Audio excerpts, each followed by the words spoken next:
Hello, welcome my fellow Americans to the Burton of Truth podcast. Thank you for joining us again here today, where truth is what truly matters in the world today as we use the truth to shine darkness or light into the darkness. Today I have with me, again, I'm your host, Daniel Burton. Today I have with me State Representative David Zimmerman from Congressional District 99, which is soon changing, but welcoming Dave back to the show here today, if I could speak. We're going to talk a little bit about a bunch of different things going on in the state. Firstly, though, we're gonna let Dave introduce himself again, but we're going to discuss some budget and what's going on in the state right now as we're looking at inflation and everything that's going on in our country. Again, Pennsylvania kind of dropped the ball in getting timely budget done, and there's so much more to that story that we're going to let Representative Zimmerman explain to us here today and get the information out to all of you folks so you can have something to stand with. So, hello, sir. Thanks for coming on with this again. I appreciate it. If you want to just remind everybody what your district is, how long you've been there, how long you've been in this realm of insanity. Right. Yeah. Well, thank you, Dan. Absolutely. Good to be on the program here today. So yeah, this I am going to be on the ballot here in November. It would be my fifth term. It's as a state rep. It's 2-year terms. What's going to be happening here, going into this coming session, is that the districts change a lot, as you're aware of, Dan, in light of redistricting. So every 10 years. There's a census done, and this year, in 2020, actually the census was done. We actually lost population, especially in the western part of the state. And so with that, those districts in the west got a little larger, and it kind of pushed everything to the east or northeast. And so my district, I'll be losing areas like Ephrata and Akron and Ephrata Township, and moving on kind of east and north, picking up the Cacalicos and jumping across the Lancaster County border into Berks County a little bit as well. So that's the 99th district. Looking forward to serving the next 2 years and serving the people of the 99th. That's a huge thing that you say there, because as you've seen I know you've seen them in my previous podcast, I talk a lot about serving and servitude and representatives truly representing the people. Yep. And the reason that I enjoy our conversations is because I truly believe that you're a man of God and that you are truly out there to serve the people. And one of the things we'll probably hit on later today, and you've seen a lot of my other podcasts, are I'm tired of these folks saying that they're going to be American first and they're going to get into office and they're going to go serve the people, but all they go there to be served. And that is something that we see a lot, and it's all about control, as I talked just last week about, is control is the drug and you and I are the obstacle. Yeah. And so, one of the, we talked about redistricting last time I had you on here, and how that went, and how the census was how they held the numbers back with the schools and prisoners, and how they manipulated those numbers to do the redistricting, and then they actually, leadership on both sides played a big hand in that redistricting and shenanigans. But that's a whole nother conversation. So today we want to go into the budget. Now, what is your role in our House of Representatives right now? This is going to hopefully be your fifth term. Right. But what was your committee, or what, if you could explain to everybody how that works a little bit. That works. Yeah. So Dan, great question. We'll talk about the budget, but I want to go back to your question or comments sort of around on serving.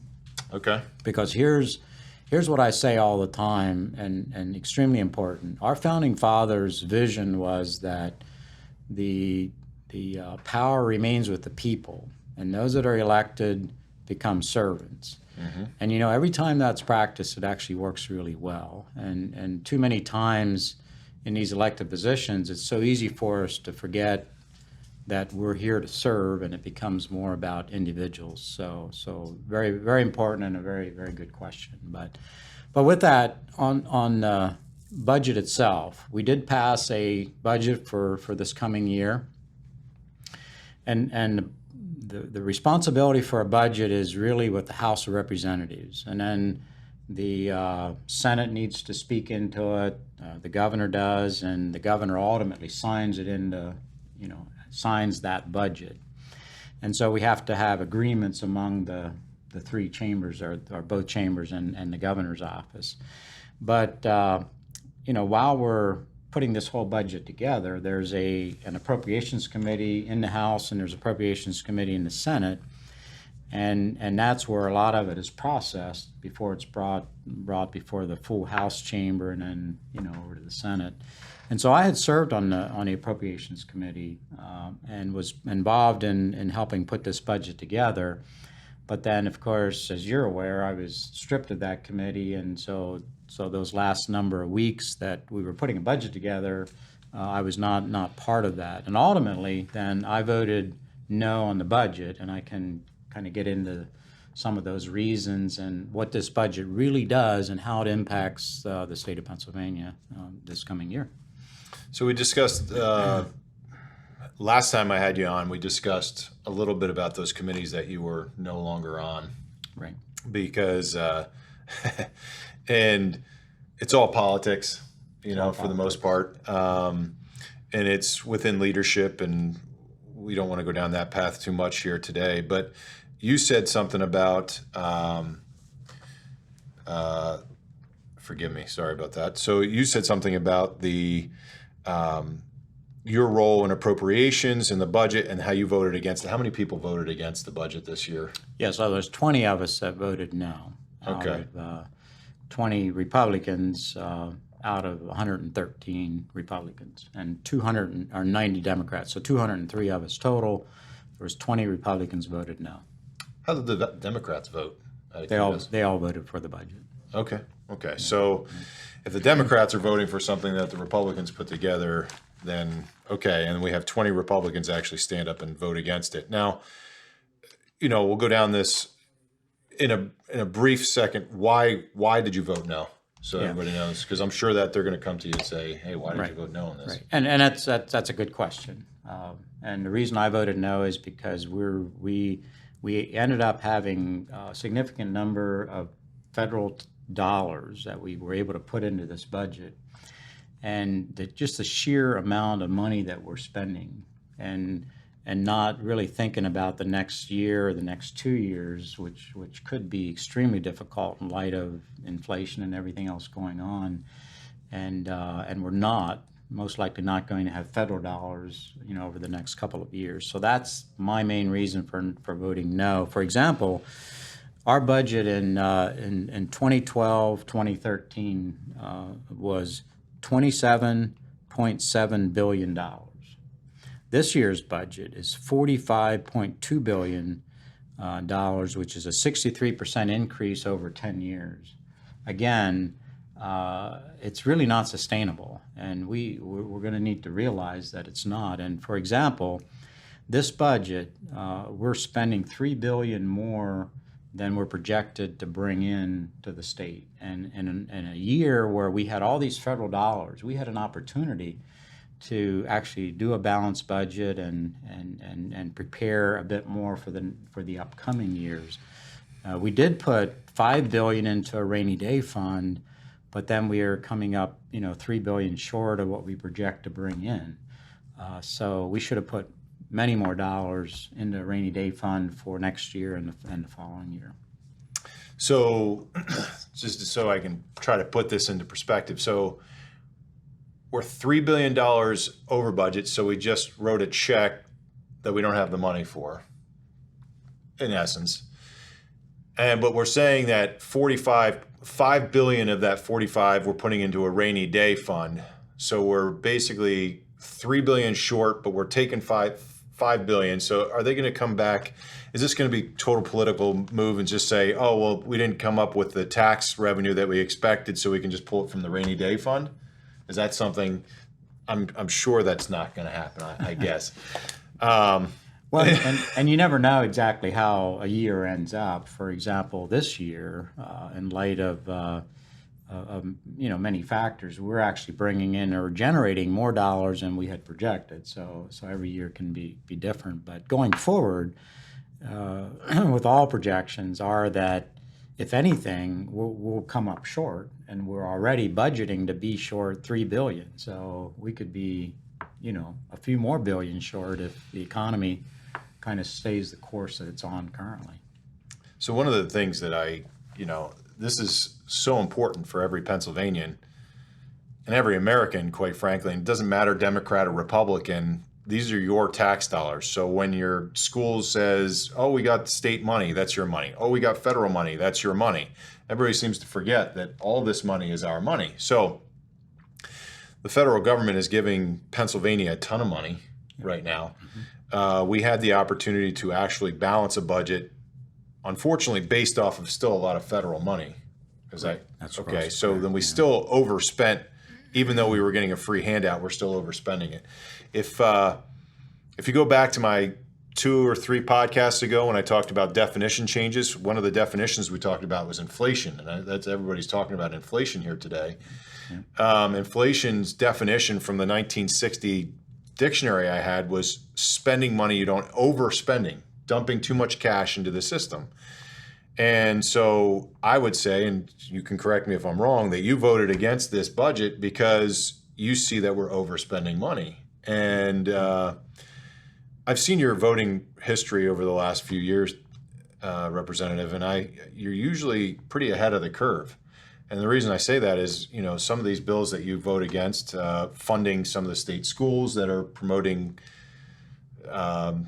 abortions and selling baby parts, to different things that you are one of the few people that actually vote against. You're ahead of that curve, and it comes out.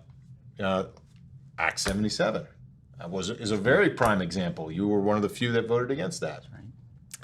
And so I truly believe that you were out representing the people, and you're seeing this was coming. And so I would commend you for voting against the budget that shouldn't have been passed. We should not be passing budgets. We can't go home personally and just print money in our basement, and then one of the other 3-letter agencies will come after us, right? So we can't do that. But in essence, that's what our state just did, and approved by all the Democrats, approved by our governor, and approved by, 80% of our House. Right. And so I'm still flabbergasted that we allow this stuff to happen, and I don't know where we're at. So $45.2 billion, that's up 63%. That's what you just said. So I know this is off the cuff, but can you give me a percentage breakdown of where $45 billion goes for the state? It doesn't have to be dead on. Yeah. For the record, if there's fact checkers out there, this is off the cuff. So if he's off by percentage, it's okay. Right. It's really okay. So, yeah. So $45 billion is a lot of money, and we have, extremely obligations like the entitlements and so forth, the welfare type programs. Those continually increase year over year, and sometime we need to get our arms around all of that as well. But in this particular budget, we ended up spending a higher percent into education than anywhere else outside of some of the entitlements. So in other words, we ended up giving education the largest percent increase of all the sectors that we need to fund, and we fund everything, all the state agencies and everything related to that. But of all of them, education was the biggest winner. Now, my concern with education, for example, is that we spent $1.5 billion in addition in education in this budget, which is a large number. And my concern is when I look at and meet with the various school districts that are throughout my district, one of the biggest growth areas they have is in this area of special education. And unfortunately, we gave very little in comparison to what we're given to education in total to special education. So again, I think on top of spending so much money, we're probably not prioritizing like we should. Do you have any idea what our total dollar figure is for education? So if we're at 45.2 billion, do you have any idea? Are we at somewhere close? The last figure I heard was somewhere around 19 billion. I don't know if that's. Yeah, it's a high number. I'm not sure if it's quite that high, but again, all your entitlement type programs through human services are very high, and then it's education, and between those two, those are the largest pieces of the actual budget. So if you had to guess a percentage, would you say 35% entitlement, 25% education, something like that? Yeah, again, that's a total guess. I'm just curious. Yeah, those are very high. In excess of 80% combined for sure. Okay, all right. So entitlements, which usually is for anyone that's not paying taxes. Many of them are. Okay. Now you bring up education, and just so anybody that's watching this understands this too, and I'm not trying to put words in your mouth, we are both for education. We believe that education is important. That's our future. I believe in fiscal responsibility when it comes to education. When we're looking at, I forget what our rank was, but if we're looking at each state, we're ranked number 29, somewhere around number 29, last I heard, in our education system in Pennsylvania. But yet our budget is only second or third to like California. Right. And so we're throwing money at a situation that's not being corrected. It's actually getting worse and worse and worse. And so I believe that's where you're going. Before anybody says, well, Representative Zimmerman's not for education, and and we can talk about other candidates like governor candidates or senatorial candidates in the state, that it's not about, it's being responsible with that money, not just throwing it. So if we went up 63% in our budget from the last time we literally had a Republican governor, we're up to 45.2 billion. 63%. Our education has gone. Our education revenues, or expenses in that budget have gone up probably the same amounts, and yet our education system and ranking continues to drop because our students they can't read. We're doing all this stuff, and then you're bringing in special needs and special education into this factor. I think the American people and the people of Pennsylvania are tired of it. But we keep hearing from our school boards, oh, it's federal money, we have to spend it. It's this, it's that. And again, I want to remind everybody, that's your money. And so my last podcast, I said, I made the bold statement to get your kids out of public education because it's government education right now. It's not public. But if you follow all that money, and Representative Zimmerman's talking about that, our concern is, we're using federal dollars to balance a budget, or not to even balance it, to go in the hole, and we're giving it to these schools, and the schools are throwing it away. I can speak about my school, and they're going to get angry about it, but I don't. We have some of the nicest turf fields in the state. Great, okay, I feel great. We spent hundreds of thousands of dollars to replace curtains in our auditoriums. Okay, all of the students have brand new laptops again this year. Okay, and then we go to this part that your main concern is, and that was special education. We didn't really fund any of that, but we're finding all these dollars for, oh, Dan, stop asking those questions. It's federal money, it's state money, and if we don't use it, we lose it, and if we don't spend it, so we're buying new computers, we're doing all this, but nobody's talking about massive teacher shortages. This year and following years, massive teacher shortages. And so we're not doing anything there. And now we see all over the place that teachers are going on strike because they feel underpaid. I get it. We're giving them 2 times the amount of students that they're used to, 2 times as much work. I'm not against teachers getting paid what they're due. I am against throwing away and wasting money. You didn't go buy a new laptop this year just because you got federal dollars. Right. Well, maybe we did, but that's why, not you, but anyway. Yeah. That's kind of where we're at. So special education, we see that across all of our schools. And, and you were telling me earlier, give me a little bit about what you were doing. You were going to different schools with school boards, and you're seeing the situation in the schools. Right. No, that's a great question. But with all the dollars we're spending on education, the one thing where a lot of these dollars are going to is towards pension, and we're still $60 billion in debt for the pension program in this state. So we're not getting that paid down like we should.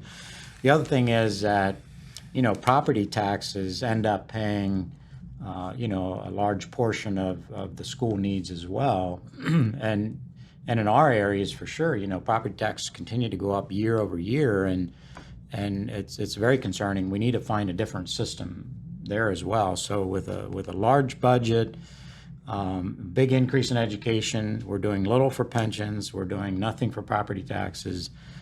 At the same time, we're doing very little for something like special education. And when I visited the various school districts throughout the district, and I was actually in your school district at Cocalico, and was very impressed with the superintendent and the some teachers and several board members that toured myself and my chief of staff and showed me, what's actually happened. We were able to get into the classrooms, in the special ed classrooms in the various grade levels, and I was intrigued by what they're doing, but I was also almost overwhelmed by the needs and the varied needs that are there. And then when we put this budget together, that we have such a small portion of the education budget actually goes to special ed, which is very concerning, because again, I feel like we're not prioritizing like we should. Another reason why you voted against the budget, because you felt that we were not focusing, the foresight I was talking about in the beginning of this conversation. Yeah. We've all seen the studies, and we see where our mental health is going as a society, but we also see where our mental health is going as students right now. And drug use, suicide, all of this is impacting exponential levels of our students and our young adults, we'll say 18 to 20 somethings. And these are all kids through a pandemic that were mentally, we could say it's almost PTSD, and so we can talk about the political realm. We can talk about the evil that's attacking our country through the border with all the fentanyl that's coming in. Yeah. You had made mention to me, and you have close friends that are in the emergency medical first responders, and the amount of, the amount of deaths that they're seeing from suicide, the amount of deaths they're seeing from overdoses is just continually going up. And so I guess what I'm getting at is we've seen all these studies that are showing the mental breakdown of these kids because they've been masked. 80% of our communication is through my face. I'm happy if I'm smiling. If I'm not. You can tell if I'm angry. We tell kindergartners to read a body language by looking at facial expression. That's 80% of our communication. And then we call it cruel and unusual punishment when we put a serial killer in solitary confinement in prison. But we put them in a school. We put kids in a school and put masks on their face where they can't communicate. They can only listen. They can't do anything. Or we throw them at home in front of a computer, and then we expect that they're just going to come out, everything's good. And the foresight I'm talking about is we are in a world of hurt moving forward here if we don't address these mental issues and this past we're building within these kids. And so the special education system is going to be overwhelmed here because our parents are mentally challenged right now too, hurting. And so this, we had COVID. We had COVID, and it was a bad thing. But I think what's coming is worse because of the mental anguish that we're all going to be feeling. And I think that's what you were talking to me about. Yeah, and Dan, some really good points there. Let me say two things, and then we'll relate it to the budget, and then we'll get into the mental health part of it. But we did do actually a couple really good things in the budget. For example, we did put some money in the rainy day fund. That was the right move. We should have put more in. Another thing we did is we're lowering the corporate income tax. So we're lowering it 1% this year, and we'll lower it over the next several years substantially. That's one of the best things we've done in this year's budget. The other thing that I was a real advocate for is instead of giving so many of our environmental dollars directly to DEP, the Department of Environmental Protection, we ended up giving a significant amount to the conservation districts that are managed by each county. And it's conservation districts that work directly with our farm community. And when it comes to Chesapeake Bay and those kind of issues, it's pretty much the farmers that are blamed for for what's happening in the bay. So finally, after the last raise in 2002, it was time to get the conservation district some extra dollars to work with our farm community. So that was a good move in the budget. When it comes to mental health, it's an epidemic. It's an epidemic, and we're not talking near enough about it. We're not doing enough about it, and it should have been a big part in this year's budget as well. But so many people with anxiety issues. The pandemic just exacerbated all of that, and it's led into some of these real mental health issues that we're seeing, and it's an epidemic. Again, we need to be doing more, and there's where government should get involved when we're seeing this kind of thing. And then you went on talking about the drug overdoses, which was a huge conversation prior to the pandemic. And I, out of my office and with staff, and we work with the district attorney here in Lancaster County, and with Potter's House, one of the centers that work with those that are addicted and so forth, and others. And we packed several firehouses and some churches, and people were really concerned about the whole drug overdose issue that was going on. Hard reality is the pandemic hits, and we quit talking about it. That didn't quit during the pandemic, and even afterward. If anything, it's a little worse. And so we do need to get our arms around all of that. And now we have an increase in suicides, which we've not seen anything like this in ever. And some of these are clearly related to one another as well. But those are the areas that I think we failed when we had an opportunity to do more about it in a budget like we just passed. So if it was Representative Dave Zimmerman writing the budget, what would again, this is just an off the cuff, 3 things that you see in our current budget that you would scratch if you were, we'll say, governor or whatnot, and 3 things that you wish should have been in there, just to give our audience an idea of the 3 big ones that shouldn't have been in there and the 3 big ones that should have been in there, something along those lines. If you can do something like that for me. Well, again, things like mental health, like special ed, are clearly, big ones that we should have made a top priority in a budget like this. When it comes to, some of our state agencies, some of those have become so bloated and so ineffective that we're just, at this point, for so many of them, we're just throwing money at them, really. And I'll use DEP as one of them right off the cuff. Excuse me. Because, we're giving them way too much for doing things that make little to no difference. And that's the kind of thing we need to quit doing. And we could point to some other state agencies that are doing way too much of that. The other thing is, even just in the human services side with all the entitlements and all, we need to get our arms around that as well. It's not going to be sustainable to continue to have those huge increases year over year and think that we can somehow afford and pay for all of that. We talked about the guidebook of life, and I mentioned that before. You teach a man to fish, you feed him for a lifetime, right? And so the more that we give and give and give, it's all about love. That's what we hear from our churches. Well, you just got to love, you got to love, you got to love. It also says that if you love your children, you discipline them. Because if you don't discipline your children, then you hate them. So we're at this line of everybody's just, not everybody, but we just keep hearing love, love, love. And we're all about love. But comes a point where, and I said this earlier currently right now, what I see is we are no longer, we want to love so much that we're giving everybody else the oxygen mask before we give it to ourselves.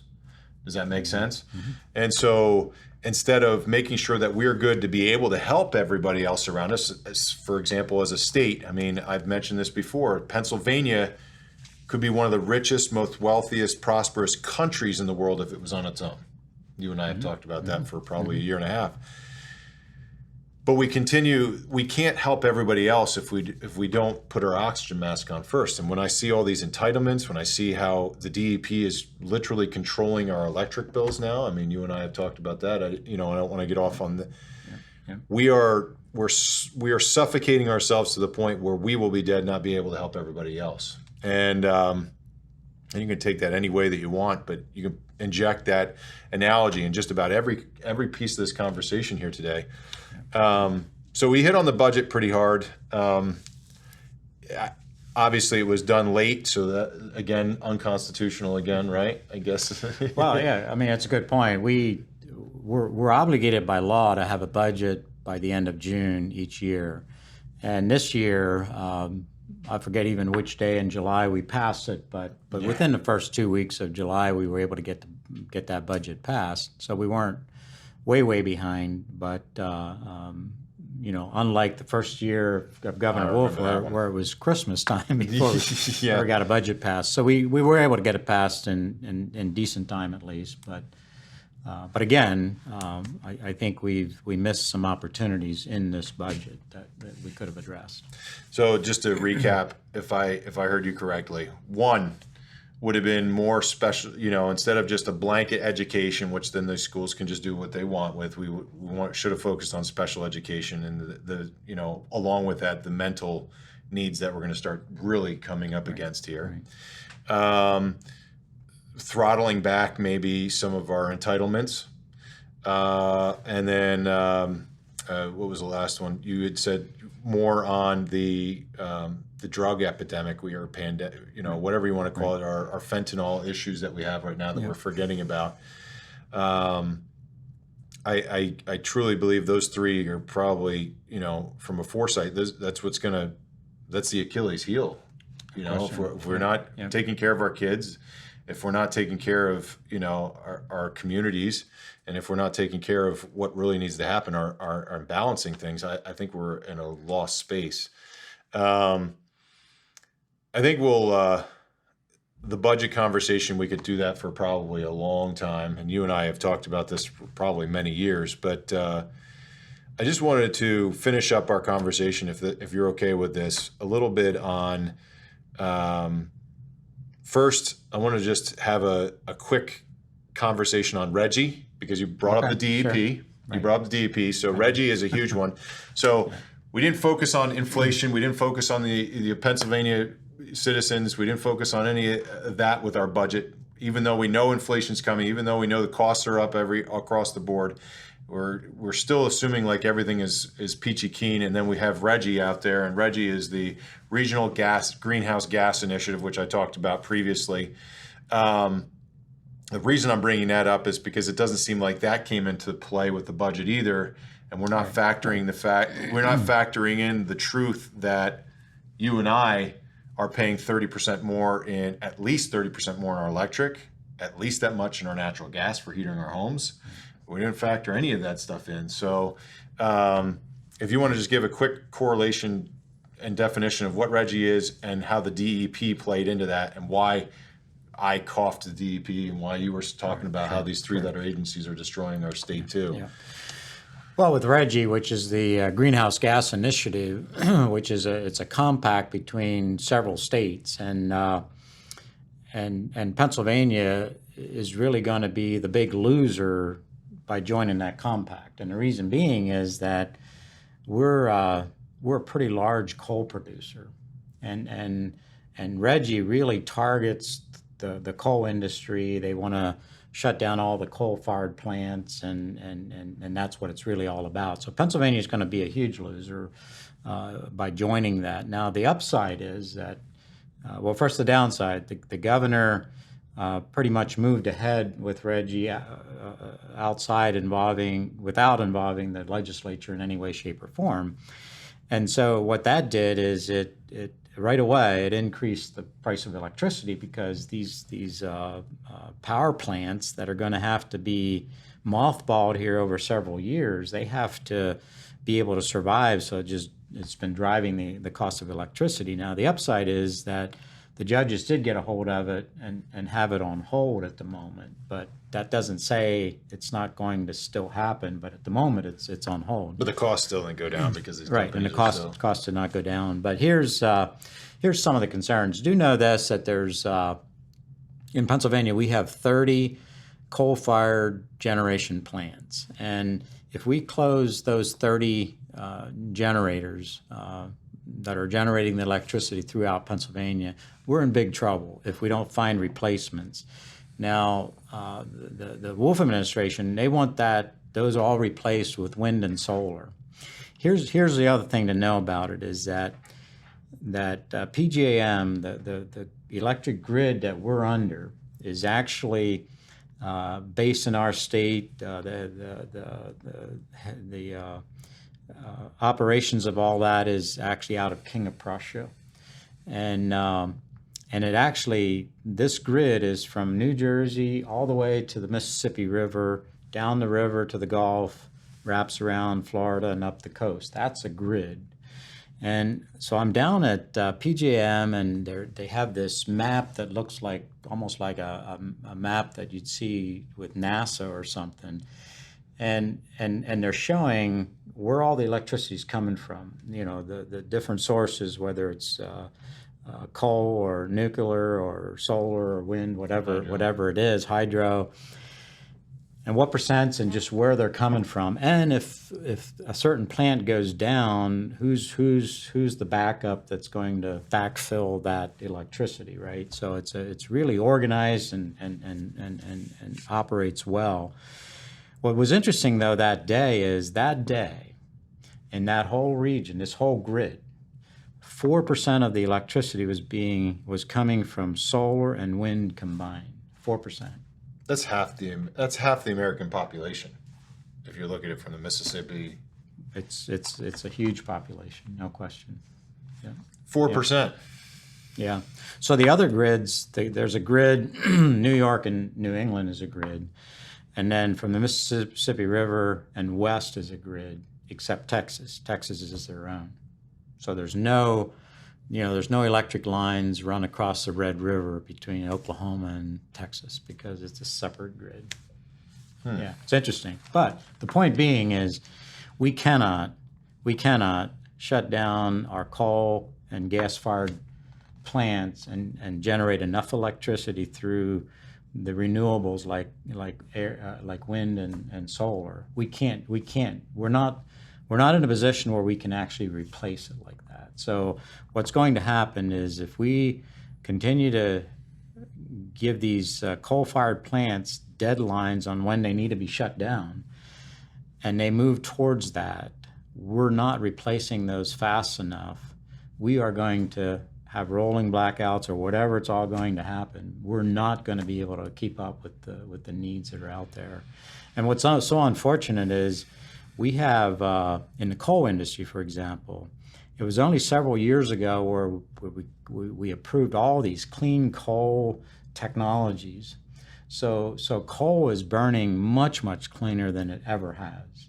And now we decided we're still going to shut them down. We also have natural gas, which is cleaner, and so many within DEP aren't satisfied with that either. It's got to be this wind or solar, and wind and solar, quite frankly, is not ready for prime time.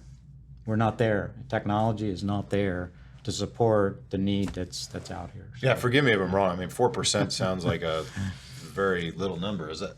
I mean, it's very small. I think I remember math, so I'm just trying to remember that part. So we have more natural gas than Saudi Arabia has oil. We have 9 nuclear power plants. We have 30 coal plants.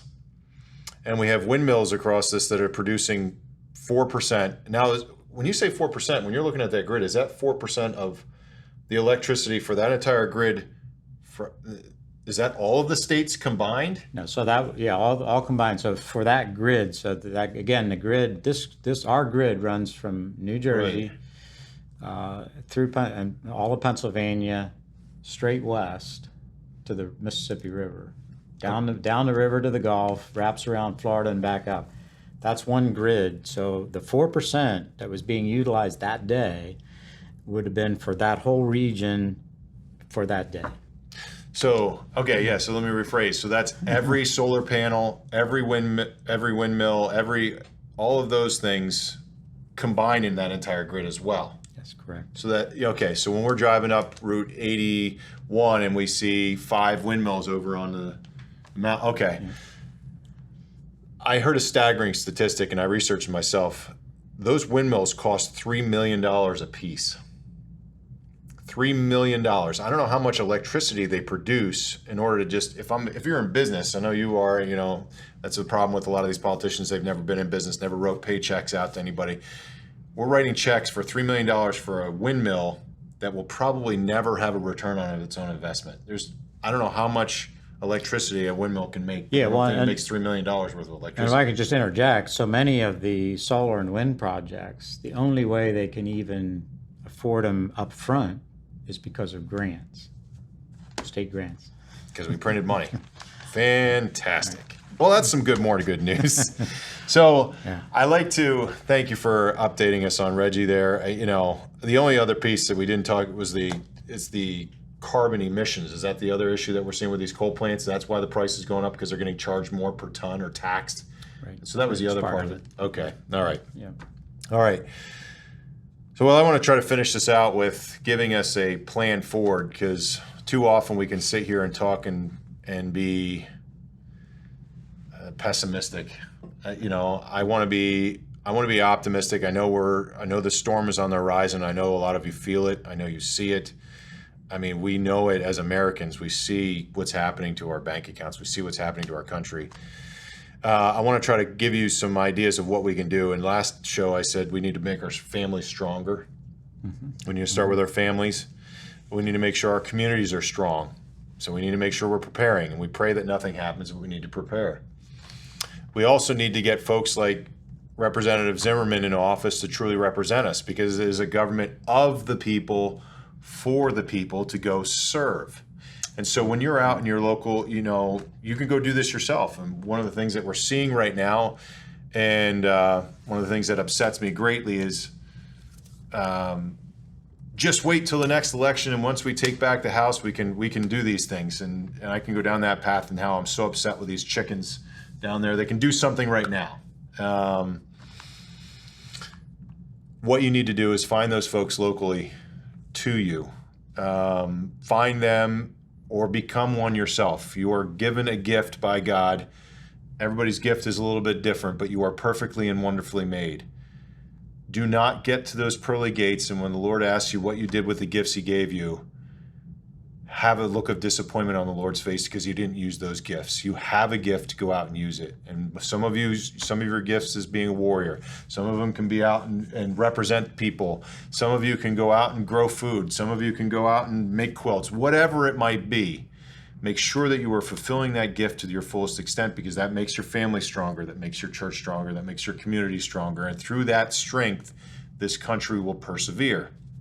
And so the last thing I want to touch on is that the election process that we have coming up right here. We have a lot of America First folks, and we have a lot of, and I do that quote because make sure you're doing your research, because that's a term that's just thrown around.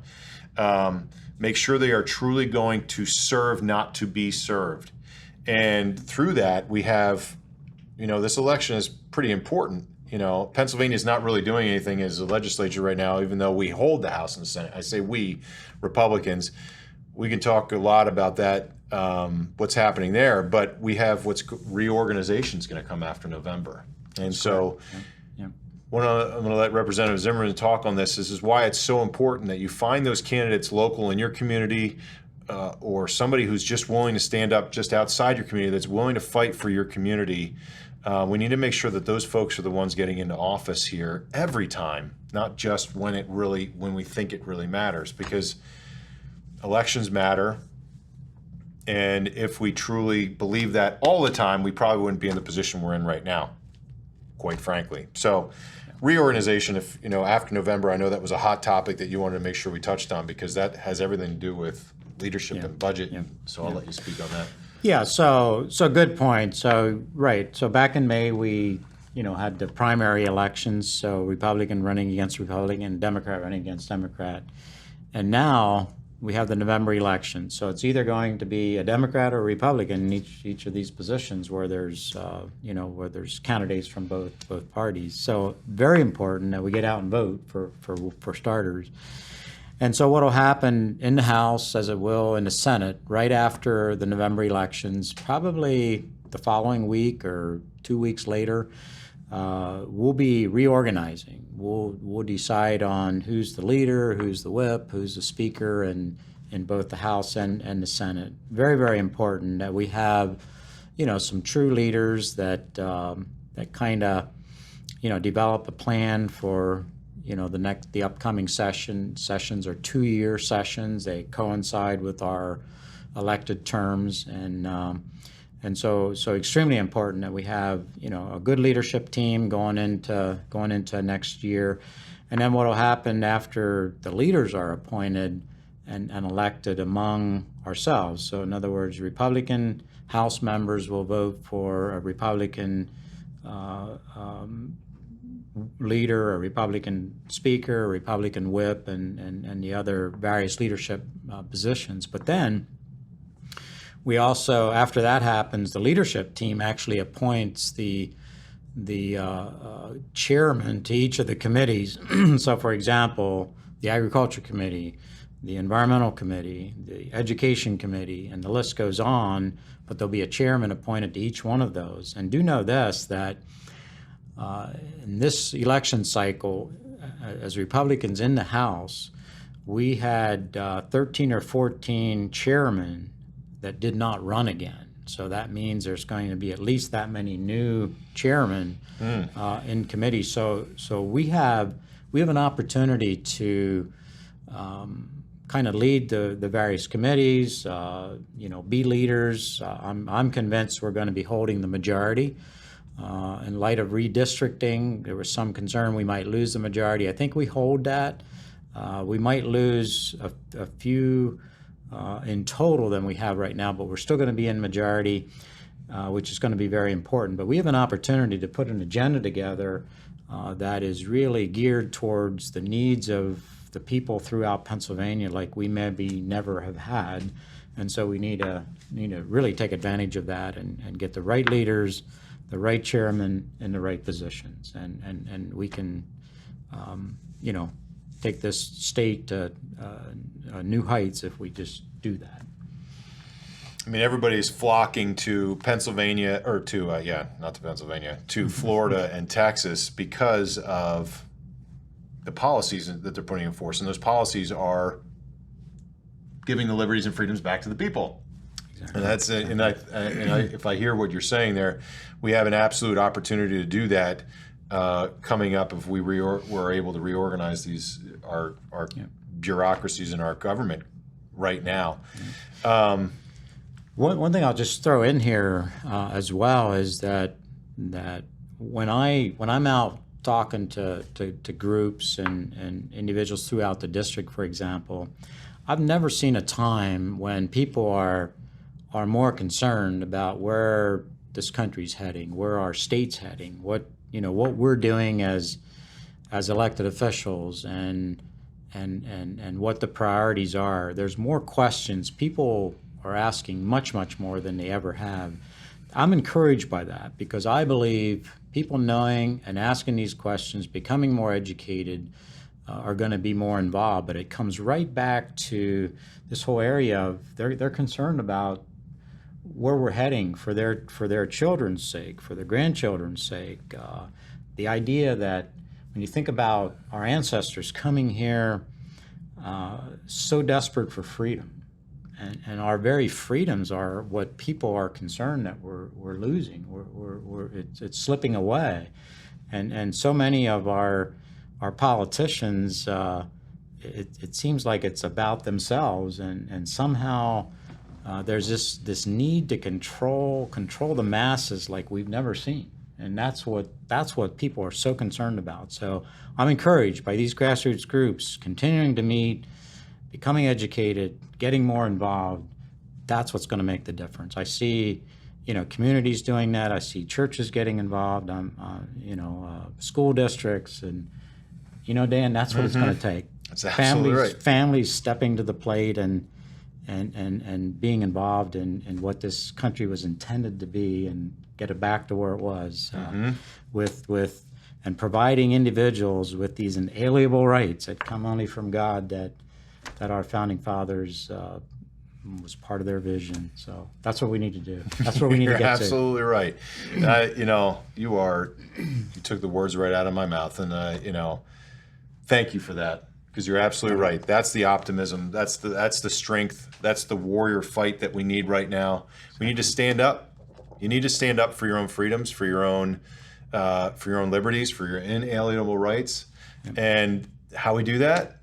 We vote for folks like this. We get out and we make our voices heard. Freedom of speech for a reason. And we grow our communities and our churches. And regardless of where you're at in your faith journey, you can see where we're at right now today. This is not a political thing. This is good versus evil. Whether you like to hear that or not, you see it. And the only way we survive is to put our faith where it belongs, to have our family close to us, our communities close to us, and we speak light and truth into the darkness, and we be lights. And you started with that, so that's good. Yeah, right? So thank you, sir. I appreciate you coming on today. I really do. Yeah. I'm going to ask all of you to continue to pray for Representative Zimmerman, pray for myself, pray for your families, our communities, our country. Yes. Be the light in the community. Stand tall. Put on the armor of God. Shine bright, as I've said many times. Be the leaders that we need right now. You think you may just be only one, but David was only one. Moses was only one. Noah was only one. Okay? Be that. Use the gifts that you're given and stand up, because now is the time more than any other.